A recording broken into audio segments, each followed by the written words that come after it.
Hello, good afternoon from Dubai. Welcome to the House & House webinar. Today we're going to be talking about where to invest in 2024.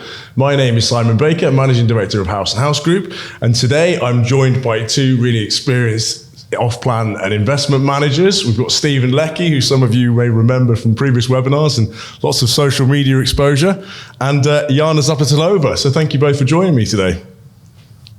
Would you like to introduce yourself? Sorry. That was your cue, Stephen. Yes. Well done. Right, back in the room. We're all awake now. Good. Good afternoon. My name is Stephen Leckie, and I arrived here in Dubai in 2003, 21 years ago now, 21st year.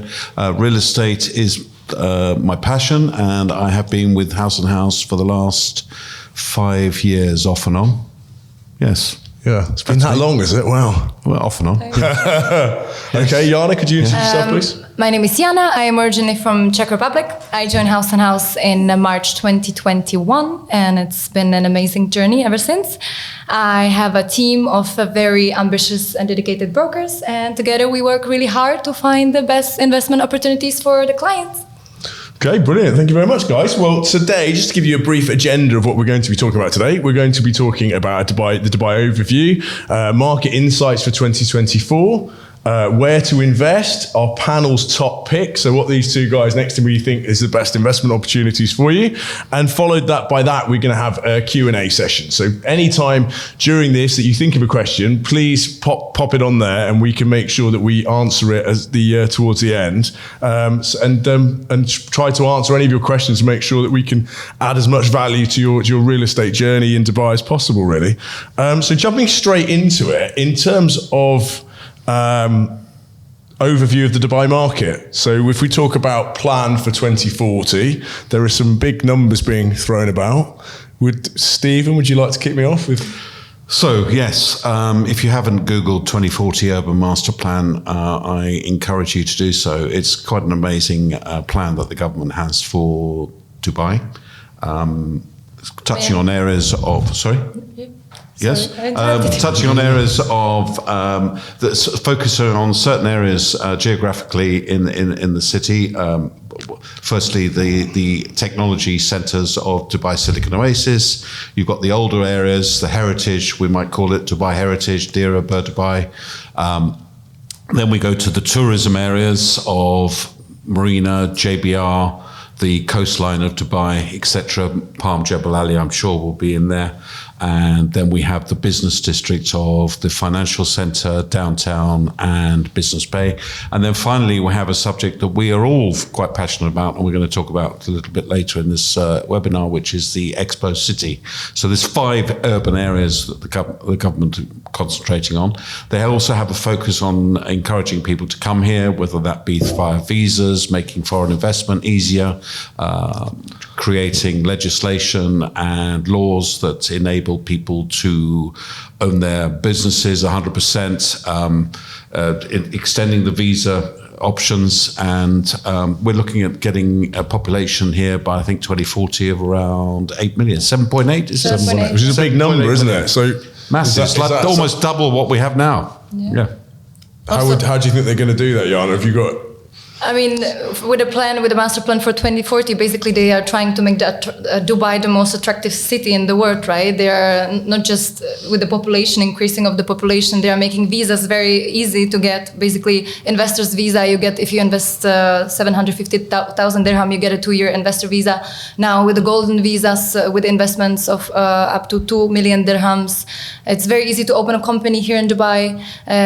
We have up to 220 international schools, which before was around 17. Now it's really, it's a business. The schools are basically business now. So with all these things, they are trying to make Dubai very attractive for people to move here and live here. Also with the safety, Dubai is one of the safest cities in the world. And of course, the amazing weather we have here, right? Mm-hmm. No, good. And I think an all-encompassing thing is that for me is that Sheikh Mohammed has this amazing vision of trying to make the best city in the world by 2040. So rather than it just being about tall towers and big shopping malls that it might have been 10 or 20 years ago, is more about trying to create a place that's amazing for more people green to live and for its residents rather than just for tourists. Is that fair to say, do you think? Yeah. 100%. Yeah. Yeah, look, we're talking to people every day of the week now who are thinking about relocating into Dubai, either bringing their businesses over here to open up, having their children educated here, or to even retire here. It's definitely. Or also to relocate and have a new job, because the job opportunities are incredible here. Absolutely. Okay, very good. So you've touched on some of the areas that we're going to come back onto shortly. In terms of the market, if we just jump back a second from 2023, what happened last year, guys? What did you see? What were the trends emerging? I mean, if we talk about the sales, the hit of the sales was around 400 billion dirhams. If we compare it with 2022, which was around 265 billion. So the market is really booming. It's buzzing. It's incredible. So from a sales volume perspective, you can see on the screen right now all about transactions. Now, this is just off-plan transactions. So off-plan transactions made up 160 billion, I think, which are these huge numbers. However, we've broken it down for you here so that you can see the number of apartments, townhouses and villas sold.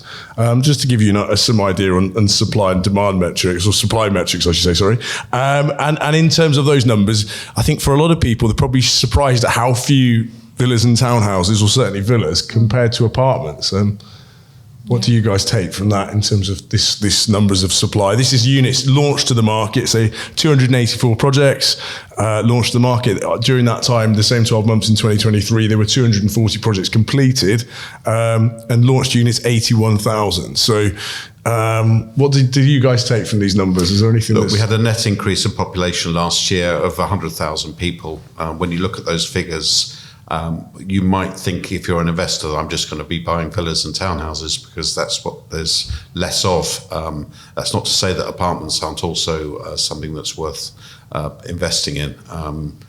Definitely villas and townhouses, if you have the wherewithal, the funds and the money to do it. Definitely they're always they haven't always been a good option. They're definitely a good option in recent years. There's a lot more families coming here to Dubai, and they need these larger houses. And I think possibly in the last 4 or 5 years, there were less projects, certainly larger villa communities, weren't there? There were less launches of those, maybe quite a few townhouses, places like Ranches 3, and which predominantly townhouses. Which now we have much Valley. more. Yeah. So there were certainly less independent villa communities. And we're going to come on to that. There's a few options there. As Stephen said, you need to be in the fortunate position to be able to be in that sort of category bandwidth-wise financially, because some of them aren't cheap. They're usually starting from sort of 6-7 million dirhams upwards. But if you are able to, then maybe that would be a good investment opportunity. So we're going to come on to that in a bit. In terms of, is there anything else to see, do you think, Stephen, for the next 12 months? Obviously, the 2023 market increased somewhere between 10 and 15%, depending on if you were looking at apartments and villas and which locations. You mean in values? In values, yeah. Look, I'm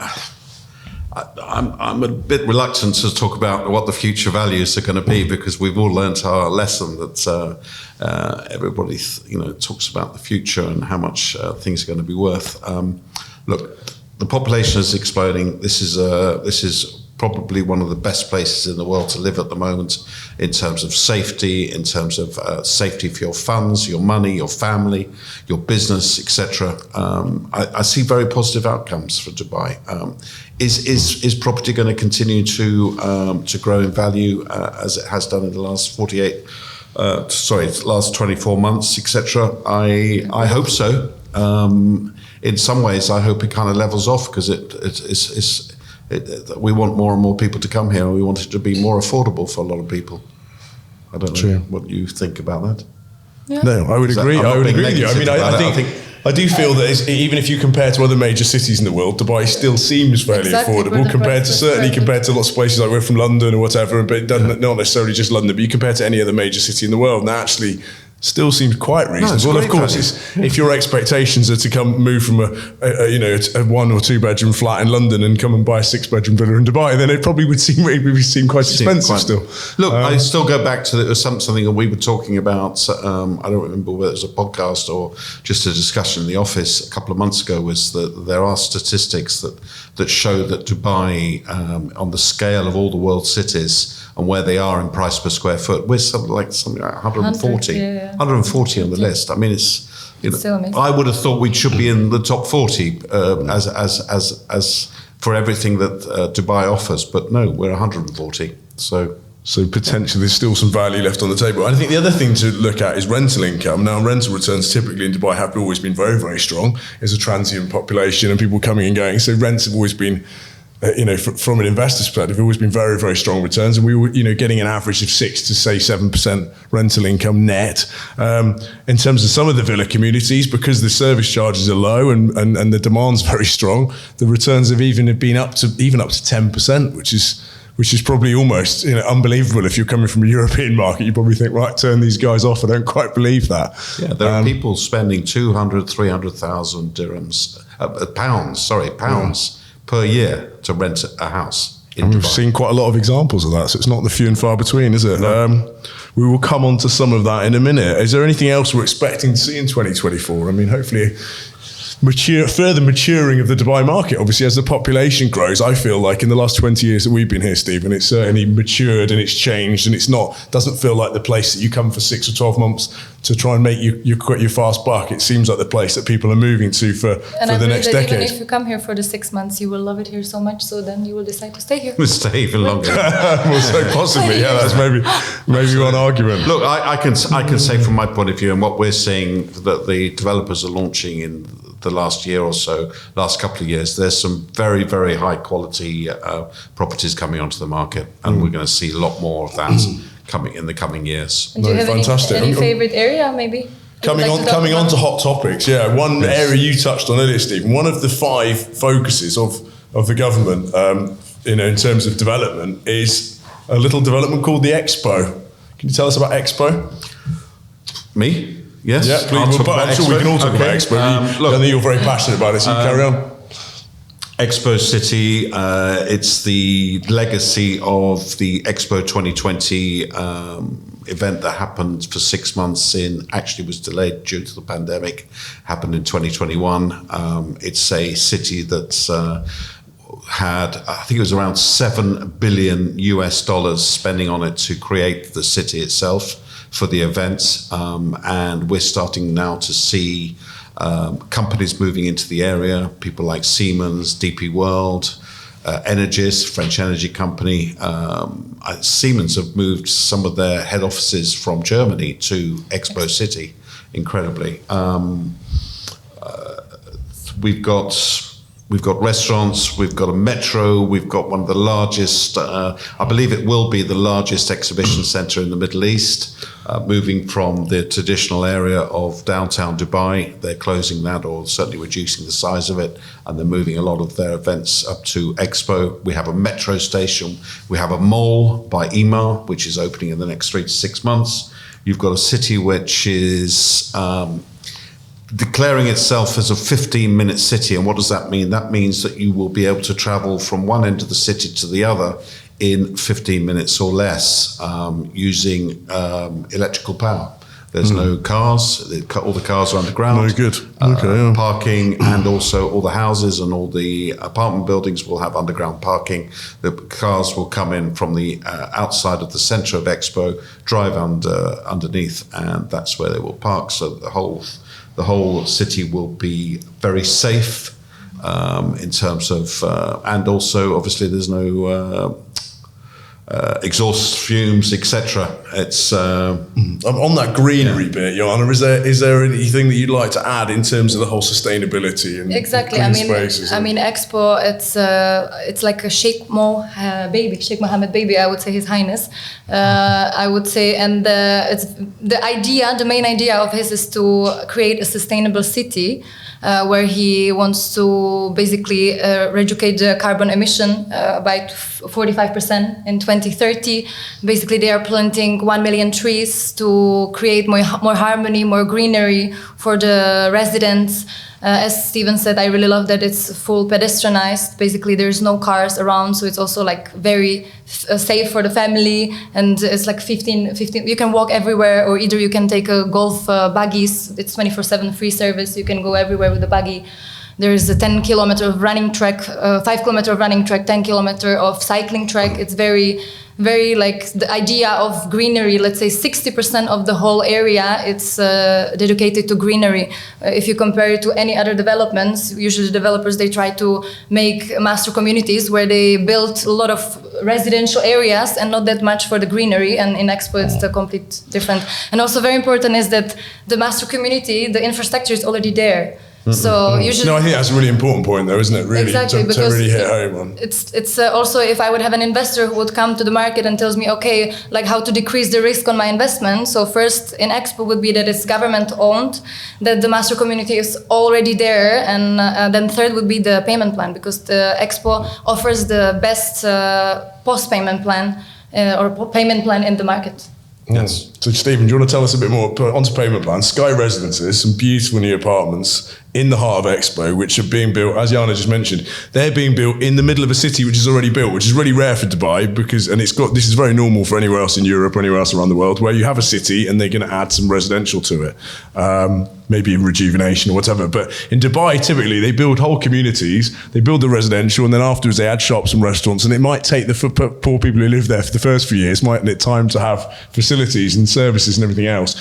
Expo's done the other way around, so you've got 25 billion dirhams has been spent on infrastructure to host the Expo, which obviously, unfortunately, did happen a year late in the end due to COVID. But it means that now they're building the residential, and you can see on your screen here, this is a picture of Sky Residences on there, that the apartments are now being built inside a completely ready, functioning community.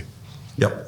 So just on that point of payment plans, I mean, just to explain a little bit further and delve deeper there, you've got a payment plan which is, I mean, we saw these sort of payment plans many years ago, and they've just come back now only with Expo, which it gives you an 8-year payment plan. That means that you will pay 50% of the property price in the next 2.5 to 3 years, depending on which building you go for, whether it's a house, a villa, or one of the apartments. And then the apartments, you have 5 years post handover, so 50% is due over 5 years. The townhouses, it's spread over 3 years post handover. The twin villas is 2 years post handover, and the independent villas, unfortunately, there isn't a post handover, but it's still 50-50 payment plan. Yeah. No, good. That's a good summary of all those properties. So there is really almost an option for everybody. And if people would, or if my clients would be asking me, is Expo too far? I feel like when I look in the map, it feels like it's in the middle of nowhere. But I mean, the connectivity is really amazing. If I think about the traffic, I live in Business Bay, and to come from the office to Business Bay yesterday, it took me 45 minutes. And if you would go to Expo, let's say from Palm Jumeirah, it takes you like 17 minutes. The roads are amazing. They really build the infrastructure. As we said, they spent so much money already in the infrastructure, and they thought about all the mistakes which we have in the other areas in Dubai. So they really created it so we don't have these little issues there. Yes, totally.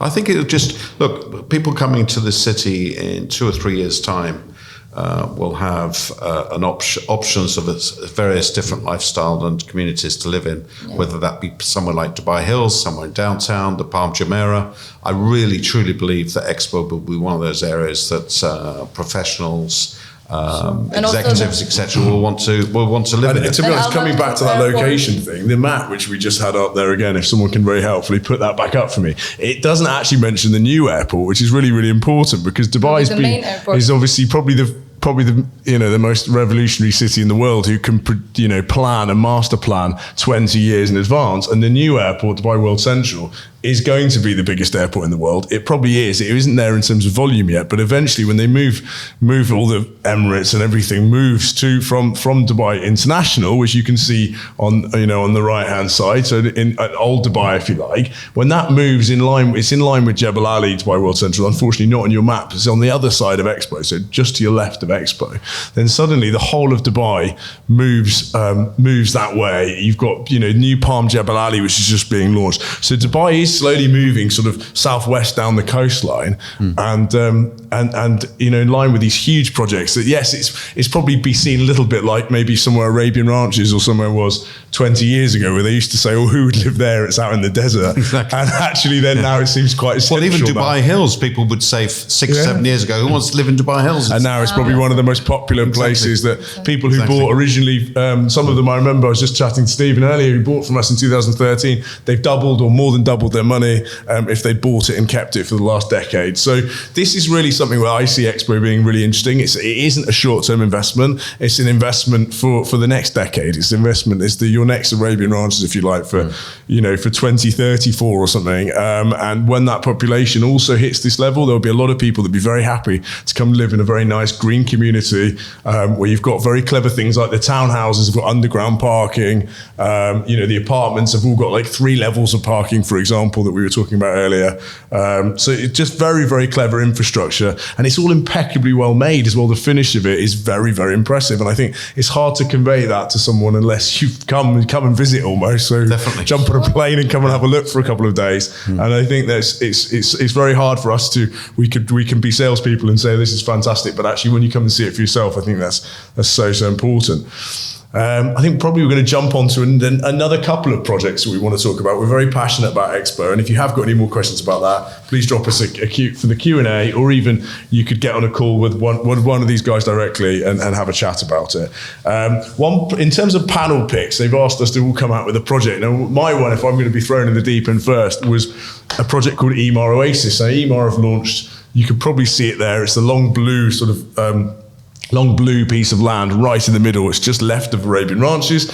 It's about 10 minutes of Arabian Ranches, and probably only about 10 or 12 minutes from there to the Expo that we've just been talking about. So Emar Oasis is a huge new master plan. It's effectively, it's actually larger than Dubai Hills estate. It's going to be primarily independent villas, possibly some townhouses, but I don't think any apartments. It's going to be an upscale community, and it's going to be a development that includes the likes of Crystal Lagoon. So rather than Emar have done what they said, enough golf courses. So there's a stunning image of a Crystal Lagoon backing onto a lake. And in Emar's own words, we've done enough golf courses, let's move on to Crystal Lagoon. So this is, to me, sort of, Dubai Hills Estate meets District 1. If anyone's familiar with the price of luxury, especially the super large villas in either of those communities, you can be talking in the hundreds of millions of dirhams. So sort of 40 million dollars or pounds, splitting hairs at that level, isn't it? Working out in which currency. But there's an opportunity there that right at the start of a development, this is definitely a community again for the next decade. It's a long-term investment, and I'm something that I really, really believe in. The villas here, if you have to be fairly well-heeled, unfortunately, to be able to get an entry price at the moment, you're talking 10 to 20 million dirhams. I think the first ones that launched were, some of the slightly smaller ones were possibly 8 or 9, but the general range is seeming to be 10 to 20 million dirhams. But to give you a potential upside for that, for those who are fortunate enough position to be able to make those, obviously not all up front, it would be an installment plan for, following the construction. To Emar typically have 80% during construction and 20% on handover at the moment. And this would be something that I'd be looking at an exit route of, on completion, you'd have a family here that have, we're looking for their dream house to live in. People in Dubai Hills who've bought in at this similar price point have in a lot of cases doubled their money. So we've sold villas at 15 million dirhams only 4 or 5 years ago in the likes of Parkways and Fairways in the right hand side of Dubai Hills estate, and those properties are now trading as much as 35 to 40 million dirhams. And in some cases for the refinished ones and ones that people have spent more money on refurbishing, even more, sometimes in the 50s to 60s a million. So that for me is an exciting opportunity. I don't know if either of you like to comment on my choice there. The only thing I would say is that I was actually with Emar yesterday, and they were talking about the fact that in Oasis they're looking at probably doing phase 2 next month. You sometimes see, February. I think, isn't it? They'll tend to do this every 3 or 4 months. They'll launch a phase. You can see from that image there are really some, and now they've it really increased the level of quality. The fact that prices have increased slightly from what they were selling them for, or what they would have sold the equivalent property for 10 or 15 years ago. It means that they can spend more money on the even more money on the infrastructure. Not that that's ever been a bad thing for Emar. Emar have always built and managed communities very well. Definitely. So can't go wrong with Emar. Can't go wrong, no? What do you think, Anna? Definitely. Yeah, I agree. Okay. Very good. Well, that was the one I picked. Jana, you have picked a project called Acres. Yes, Could you tell us about what makes Acres interesting? It's a very green community. I would say it's even greener than Expo, to be honest. The idea of the community, and it's a very good location. It's 20 minutes to downtown, 20 minutes to Palm Jumeirah. The developer is Meras, which is a well-known developer in Dubai. If you know the communities like City Walk, Blue Waters, Jumeirah Bay, for example. So it's very strong developer on the market. And every time, whenever he comes with any development, it's very popular. And with the Acres, it's standalone villas, luxurious standalone villas, 3, 4, and 5 bedrooms. The idea of the whole community is that it's very green. You have 7 elements. Everything is surrounded with also crystal lagoon, similar to Emar Oasis, but here's also the ponds. And basically, if you go like 2 or 3 minutes from your villa, you are directly in the park. Everything is very well connected. Also, the way they did that, you enter the community. It's done so it doesn't like bother the residents, the cars, and everything. It's really, really well thought. And it actually looks quite hard to distinguish the two, isn't it? So we've both chosen, obviously, the biggest government-backed developers. It might not always be the best payment plan, or certainly not the cheapest, but hopefully for the long run, you're buying a property for hopefully a long-term investment. And that for me is so important, to make sure that you're buying something that's really good. But Acres actually, Meras, with this one, he actually came with a pretty good payment plan, which is 65-35. So. Okay, so payment plan on this one's a bit more attractive, which is good. And in terms of potential returns, what do we see on these people? If this was we like to not look too aspirationally at what could the market be at, but if these were ready today, have you got an idea? Let's say here you can buy a villa starting 6.4 million dirhams, and I believe that if it would be ready today, it could be up to 9.5 million dirhams. Okay, wow. So there's about 40% capital growth there, and that's based on today's market. That's not based on any aspiration that the market, might increase in the next few years. That's really based on today's figures. Because at the moment we don't have that many green areas and that many green communities. So I think that even Emar Oasis or Expo or the Acres is really good investment opportunity. Well, this goes back to the 2040 Open Master Plan, which is included in that is 60% of Dubai will be green. Yeah. And this is why we're seeing all these communities with lots of landscaping and parks and green areas, etc. It's really exciting, isn't it? And it's very important. But if people who don't live here may not understand this, but when you have all these green areas, the temperature actually is lower. You get a lower temperature. There's sort of 4 or 5 degrees lower, which may not sound a lot, but it makes a hell of a difference in the summer heat. Yeah. Okay, great. So we've both chosen projects that are completely off plan, and you'd have to wait 4 or 5 years. Stephen's chosen a project that's a bit closer to being finished, although lots of people living in and very much enjoying. Well, what's interesting is it's another community, because we've spoken about Expo City community, Acres community, Oasis community, and this one is a community which is already established. Very, very popular with families. I've been involved in Town Square by a company the developer is called Nashama, but sort of sister company to Emar, and very much on the lines of an Emar community with the large, wide boulevards, mid-rise buildings. There's townhouses, 3 and 4 bedroom townhouses. Apartments are 1, 2, and 3 bedroom apartments. We have what I consider to be extremely affordable prices for good quality properties, which are, as I say, very, very popular with families. We have a central park there. We have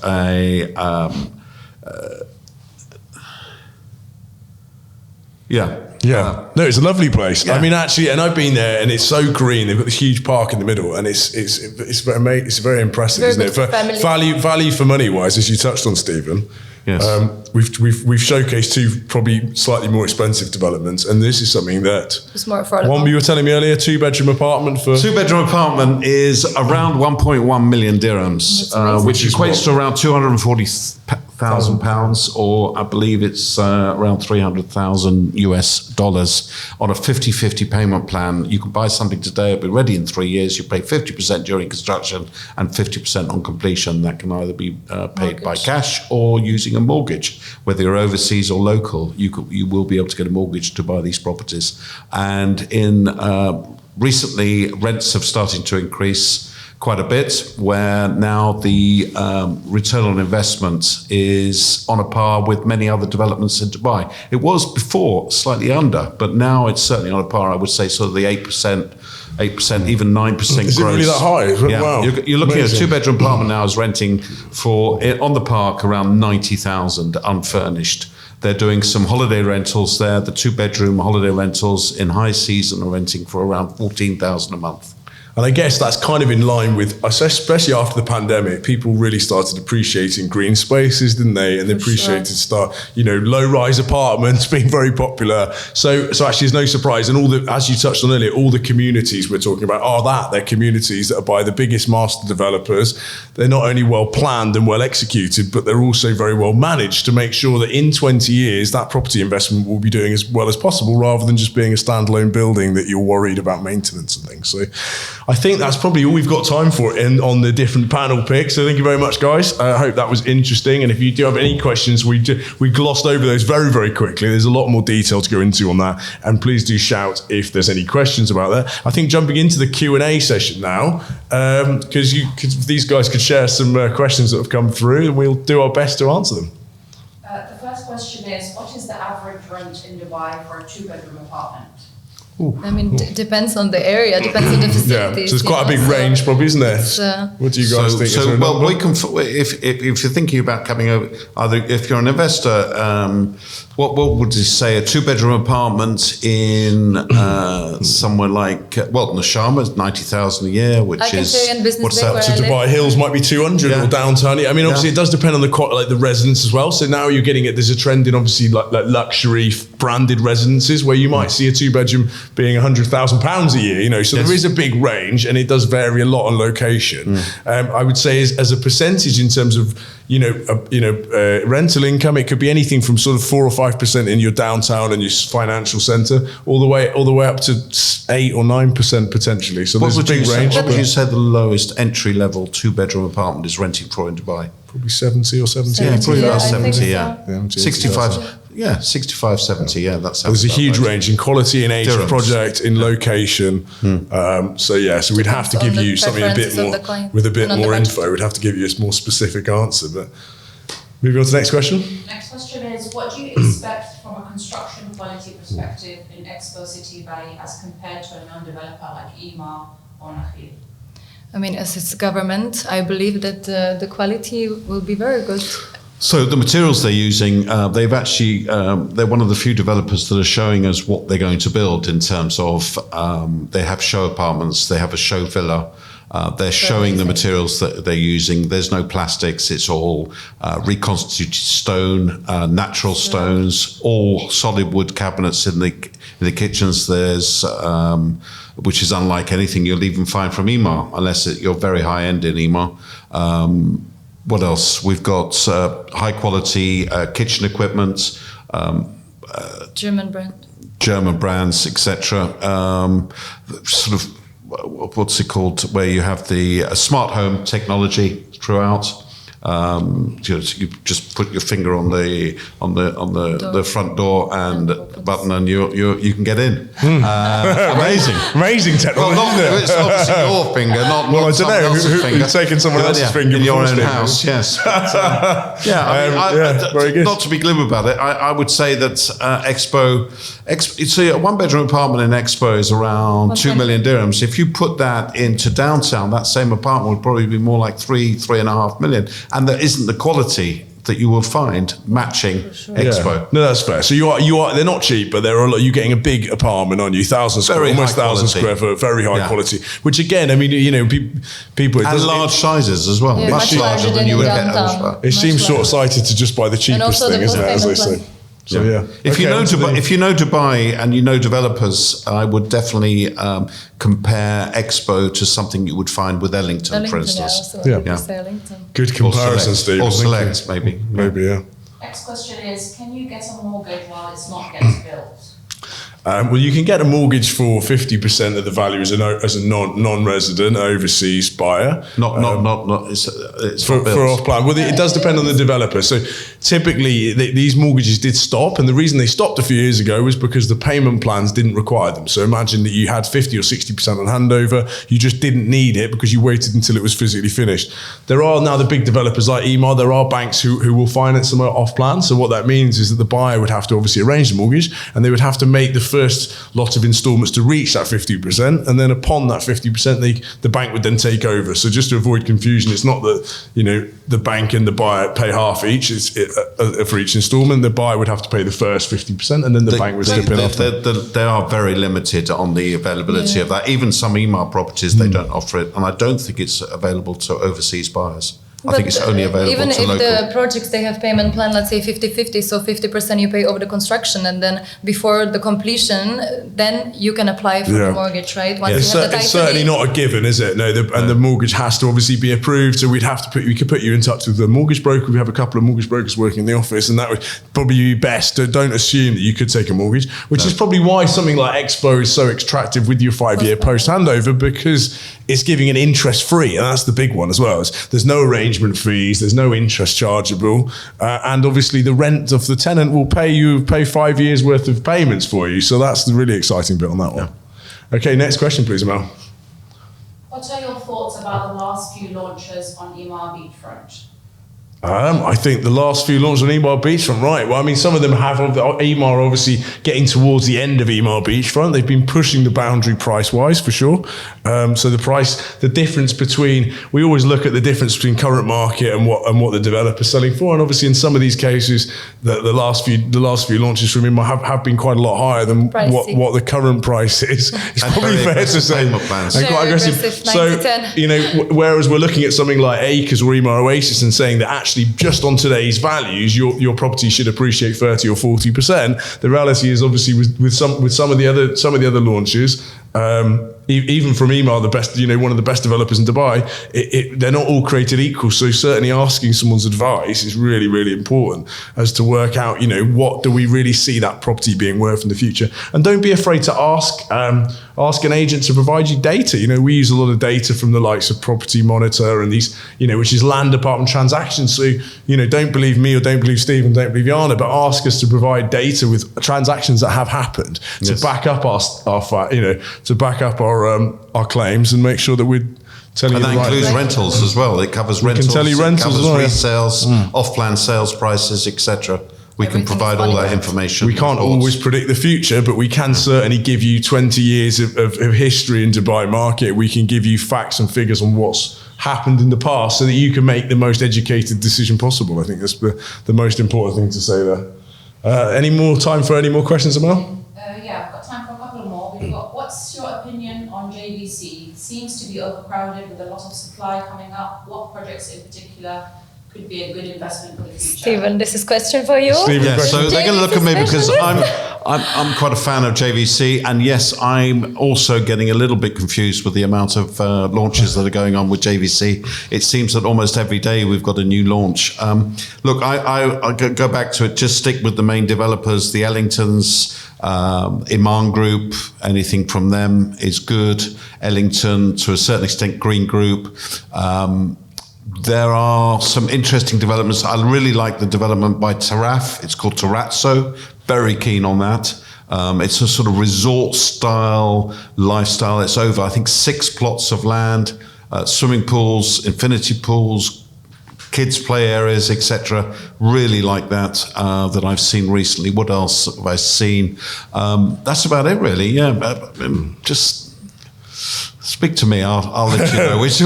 There is a lot going on there. There's an awful lot going on. Also and in a way, for good reason. If you look at the Dubai map, and we discussed earlier the way Dubai's shifting, JVC is very central. It's well located between obviously Al Khail and Emirate and the 311, isn't it? So, and also the fact that metro station's imminently going to open there as well. So actually, all these things do indicate that it's probably there's still some legs in the investment. Yeah, and also, I mean, if you're looking at JVC, you should also maybe just have a little look over the road. It's only over Hesse Street, and you're looking at places like Arjan and Dubai Science Park. I think there's some very good offerings happening there at the moment. But yeah, look, JVC will always be one of the most popular places in Dubai for young professionals to live in. I know that our holiday rentals company are managing, I don't know, is it about 150 or 200 apartments there? I think close to 200, yeah. 200 the occupancy is very good. And it's not just to avoid confusion for people, it's not just holiday rentals, it's not just people staying for a weekend of Airbnb. A lot of them are actually renting them monthly. Yeah, and they move in and then they don't, some of them stay there for 6 or 12 months, which is brilliant for occupancy rates because they go very high, up to sort of 90+%. So that's something else that's really worth having a look at. Mel, have you got time for one more question? Yeah, I've got one. As a non-resident mortgage investor, would you short-term or long-term rental income cover the monthly installments? I always say that if you have a 25-year mortgage term, almost definitely any rental income you get will cover your mortgage payments on a 50% mortgage or possibly even a 60%. As soon as that term is reduced to, say, 10 years, then... Yeah, it might be a bit on 10 years, but certainly, over a 25-year, it would even covers up to 80%. Exactly. The rents just being so strong here. So typically, whether you're renting it long-term or short-term, and actually the long-term rents are so strong at the moment. They're very, very similar. They're similar, sort of 7-8% in some of these areas where you're buying an apartment, let's say $1 million dirhams. The rents are very, very strong. I personally still prefer to do a short-term rental just because I have a bit more control over it. And a lot more flexibility. More flexibility. You get paid up front. If I ever want to sell the unit, I can kick the tenant out and sell it, just to be brutal, without it being tied to an Ijari, which is the government rental contract. So I think there's certain benefits to doing short-term. But yeah, either one would easily cover the price. I'm afraid I'm being told that's all we've got time for. As always, time flies, and we had. Thank you so much for joining us. I've certainly enjoyed myself. Thank you to these two for some very insightful comments on these different communities. Please do reach out to us if you have any more questions or you'd like to arrange a one-to-one call with Stephen or Jana or any of the team here at House & House. Please do get in touch. It'd be a pleasure to help you and to help guide you in your real estate investment journey over here in Dubai.